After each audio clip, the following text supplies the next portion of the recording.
Ciao Mauri! Ciao Andrea! Visto oggi niente moto sul pennice, siamo con una macchina moderna, quasi del futuro, perché abbiamo qua il flussometro che ci dice quanta corrente stiamo dando alla batteria, quanta corrente ci dà la batteria al motore, un'auto ibrida modernissima, sicura. Questo è il futuro che ormai è già presente. Bella e sicura, ho visto anche prima in città, splendida. Però ti dico una cosa, c'è il sole, c'è una bella strada, noi che siamo appassionati di moto anni 90, le tue Youngtimer per esempio, caro Andrea, e io insomma un giretto in moto me lo farei. Sì, magari con una bella Ducatona, perché tanti lettori ci hanno detto ma le Ducati, ma ragazzi, trovare una Ducati 916 oggi non è che i lettori saltano fuori come i funghi. Una 916 poi originale standard, pensa. Caspita, non è così semplicissima. Sì, mi piacerebbe molto dire oggi, sì. E poi negli anni 90 un'altra cosa che mi mandava fuori di testa erano le moto a due tempi, tipo la Suzuki Gamma, moto pazzesche, erano praticamente la moto con cui correva John Kosinski, un po' pazzarello, nel motomondiale, e potevi comprartela e andarci poi a scuola, una scuola no perché ci volevano 18 anni, però se questo flussometro potesse fare i miracoli, Maurizio. Allora, te mi hai parlato di due tempi, a me viene in mente il rumore dei 250, dei 500 Gran Premio, la pista, leggerezza, accelerazione pazzesche, e mi piacerebbe molto sì. Io direi che questo flussometro, se noi provassimo ad andare a 88 all'ora, mi viene in mente qualche cosa. Prova un po'. Hai ragione Maurizio, adesso sai cosa faccio? Attivo il flusso canalizzatore, però bisogna arrivare a 88 all'ora, vai!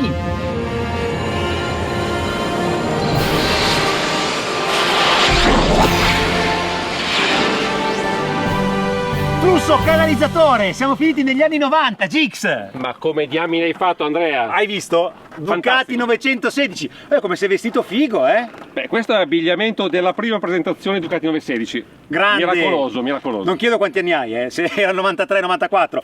E io sono finito col casco di Kevin Schwanz e una Suzuki RGV 250. Pazzesco, adesso io però basta chiacchiere e voglio andare a provarle. Che bella che è. Vai, forza! Andiamo. Andiamo a provarle, Youngtimer con due moto pazzesche.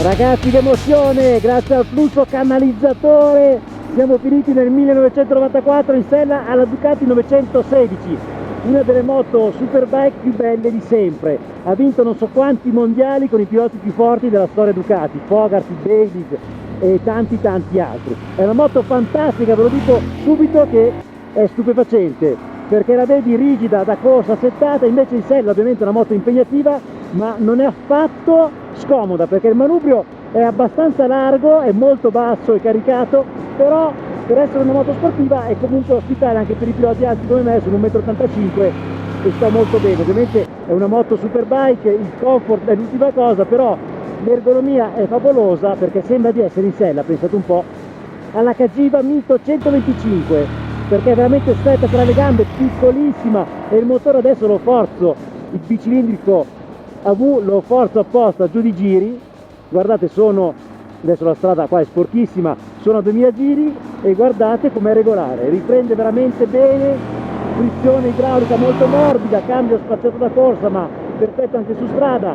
Guardate come veramente si guida bene, cambio tra l'altro è veramente bello, è un cambio da corsa, innesti rapidissimi, veloci, frenata Brembo ottima sulla moto di serie, diciamo così, mentre questo esemplare di Luigi ha le pastiglie che si vede un po' troppo vecchie. Gomme nuove, lo ringraziamo per aver messo delle Bridgestone nuove di pacca, le BT 016 Batrax, però le pastiglie andrebbero cambiate perché la frenata ha perso il mordente dell'epoca. È una moto ancora guidabilissima oggi, sospensioni molto sostenute, anche la Forcella Showa è bella sportiva, però guardate come esce dalle curve. Il motore spinge veramente come un dannato, pensate che i 114 cavalli dell'epoca sono una potenza che oggi si rivela perfetta su strada, perché non è eccessiva, ovviamente non ci sono i controlli, non c'è l'ABS, non c'è un tubo di niente, però proprio per questo la moto resta godibilissima, molto godibile. Grande schiena, l'allungo non è affatto male per essere un bicilindrico perché si può salire, guardate un po', 10.000 giri, ha ancora tanta potenza, al picco massimo di 114 cavalli arriva a 9.000, peso contenutissimo, siamo a 199 kg registrati da GIS in ordine di marcia. E poi guardate la ciclistica, questa moto vincerà in Superbike grazie a un telaio facile, equilibrato, che scende in piega con il pensiero. Bellissima moto, strumentazione molto leggibile come andava negli anni 80 e negli anni 90, con la sua bella spugna antivibrazioni.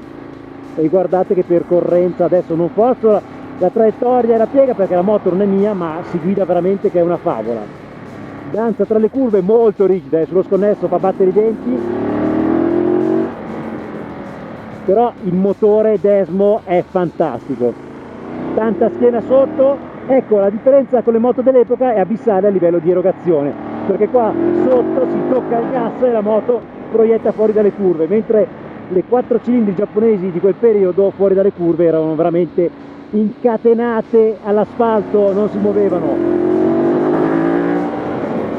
Moto davvero bella bella bella, ovviamente scomoda, è rigida, però la mettete in salotto o in garage e fa la stessa figura. Fantastica, veramente fantastica. Grazie Luigi per questo test. Adesso torniamo in studio a raccontarvela con Maurizio Gissi. Vi faccio ancora 2 pieghe perché è veramente troppo bella. Venite con me. Amici di Moto.it, ciao a tutti. È finito il mio giro con la GoPro con questa Ducati 916 nel 94 e siamo insieme ai protagonisti di questa prova. Maurizio Gissi, mio collega che all'epoca le provava tutte, quindi sa tutto della Ducati 916, ma anche della Suzuki RGV 250, e soprattutto abbiamo i proprietari che ce l'hanno messa a disposizione, i grandissimi Andrea, proprietario della Suzuki, e eccolo qua, c'è Luigi, vieni qua pure Luigi, con cui adesso andremo a conoscere nel dettaglio la Ducati 916, campione del mondo, c'è scritto sul codone. Ma Luigi, di che anno è questa moto? Allora, la moto originale, la prima, 94, questa è una 97 vestita da 94. Fantastico, adesso scendo dalla moto e insieme a Maurizio Gissi andiamo a scoprire tutto della tua moto. Gix, io sono un po' emozionato perché la rubrica Young Timer, dopo alcune pietre miliari, l'Honda RC30, la Yamaha R1, la Honda VTR SP1, adesso siamo finalmente arrivati in Italia perché tanti lettori ci hanno chiesto moto italiane, però non è così facile trovare un Luigi che ti fa provare la sua 916. Grazie Luigi, Grazie. Sono veramente in debito con te. Moto perfetta, fantastica, e questa, caro Gix, è veramente, come dicevo, una pietra miliare del motociclismo per tanti aspetti. Prima di tutto perché ha vinto tantissimo nel mondiale Superbike, è stata veramente una moto vincente dalla nascita, tant'è che la Honda dovette fare la VTR SP1 per interrompere il dominio Ducati, e poi perché ha un design, ragazzi, che è una cosa meravigliosa.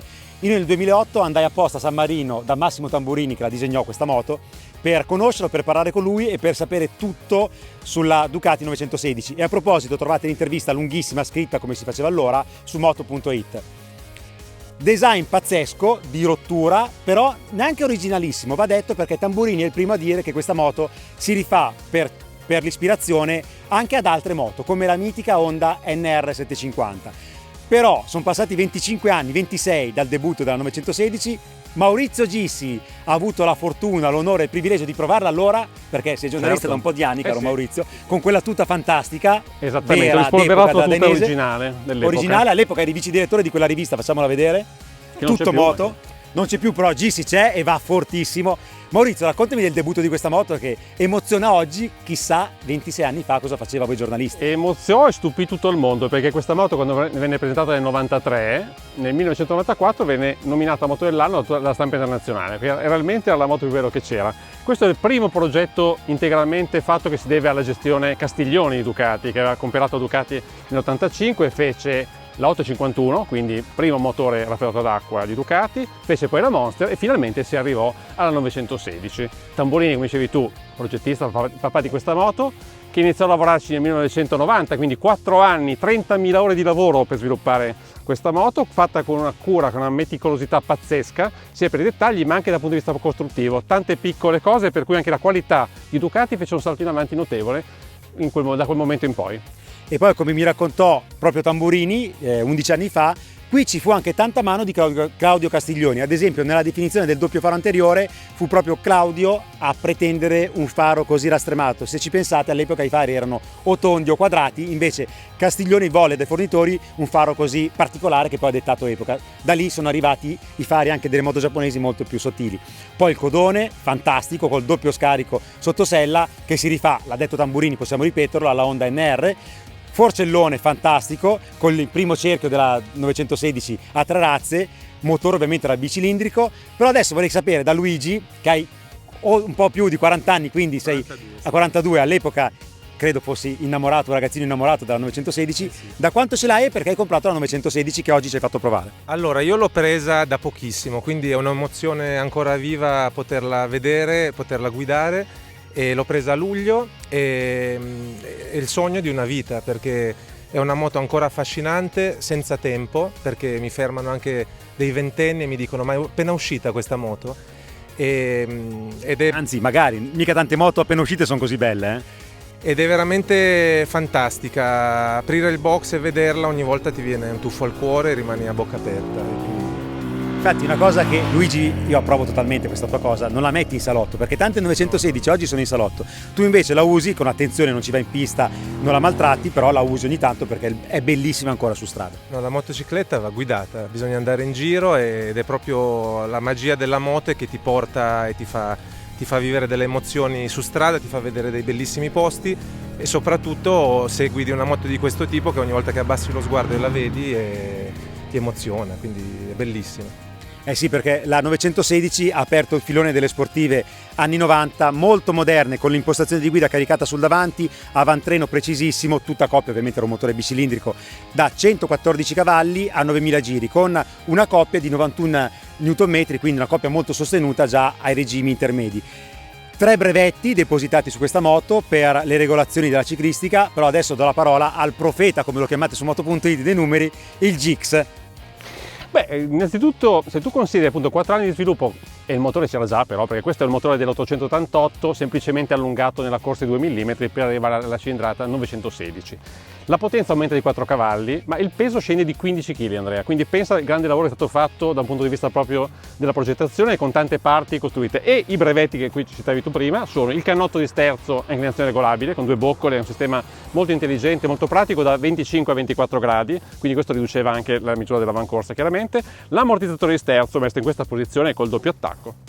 Quanto pesava questa moto? Perché all'epoca tu hai fatto tutte le prove, i rilevamenti che poi si sono fatti per tutti gli anni a venire. Peso, velocità, cosa ne sai della 916? Allora, la 916, la prima, la monoposto, pesava 199 kg in ordine di marcia, quindi molto leggera, 114 cavalli ed erano quelli giusti, 253 km/h di velocità massima, quindi una moto che aveva ottime prestazioni, ma soprattutto grande compattezza. Era una 600 dell'epoca come dimensioni, molto stretta, guida molto aerodinamica, quindi se vuoi fatica andare molto forte in autostrada, ma grande aerodinamicità. Tant'è che con solo 4 cavalli in più andava appunto a 10 km/h in più dell'888, quindi questo vi dice la bontà aerodinamica, la grandissima stabilità ovviamente. E di spalle spero si sia visto Andrea con la Suzuki RGV che annuiva, perché quando sente 114 cavalli, quel peso lì, lui che è abituato alla sua motorina mica tanto, perché anche vedremo anche la Suzuki 60 cavalli con quel peso, le moto degli anni 90 fanno veramente paura, non paura nel senso che sono pericolose, ma sono stupende, emozioni veramente, senza elettronica, senza controlli, senza ABS. Ovviamente la sicurezza è una cosa importante, oggi è bene averla, però queste moto con il rapporto peso-potenza di allora erano molto belle e non così estreme, perché oggi la usi su strada, 114 cavalli si usano, l'importante è gommarle bene, perché un vantaggio delle moto anni 90, ne parlavamo prima con Luigi e Andrea, è che queste moto a partire da quel periodo avevano quasi tutte già l'accoppiata di cerchi da 17 pollici, quindi si possono gommare con le gomme di oggi e questo vuol dire una sicurezza che all'epoca non c'era. Gomme radiali, quindi certo, quindi anche qua abbiamo dei Brembo da 320 flottanti, pinze a 4 pistoncini, quindi anche un impianto frenante di grande qualità. E da un punto di vista della guida, Andrea, a parte questa estetica bellissima a 25 anni, ancora adesso dà delle belle soddisfazioni, quindi non è assolutamente una moto superata, cosa dici? Sì, ha una erogazione di potenza meravigliosa, una schiena poderosa e alzare le marce, accelerare, avere questa spinta è bello, è forte. Tu sei di parte, è la moto, cosa vuoi parlarne male? E infatti adesso tocca a noi dire perché comprarla e perché no secondo Moto.it. Beh, allora l'estetica è pazzesca, bellissima, è riconoscibile fra mille, quindi questo è il primo punto. La qualità costruttiva molto molto elevata, se mi permettete, a parte le frecce della Mito, gli specchi della Mito, che è l'unica caduta di stile se vogliamo, per il resto una grandissima qualità. E poi questa caratteristica di guida formidabile, molto stabile, ben frenata, un assetto precisissimo, quindi un grande divertimento nel veloce. Questo direi che è uno dei motivi per cui la prenderei a occhi chiusi. E adesso vi raccontiamo perché non comprarla e poi vediamo se Luigi è d'accordo. Innanzitutto la 916 abbiamo detto è un mito, quindi comincia a essere costosa. Trovarle belle così a poco non esiste, se sono a poco vuol dire che hanno la magagna.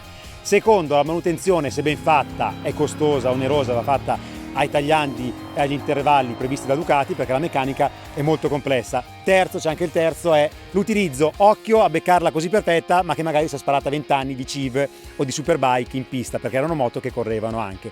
Quarto, ragazzi, è una moto bellissima, ancora su strada si guida benissimo, ma è una chicca del passato da usare ogni tanto perché è bella impegnativa. Se non sei d'accordo puoi dirlo adesso o taci per sempre, Luigi. Non c'è nessuna ragione per non comprare questa moto. A noi piace quando il lettore non è d'accordo con noi.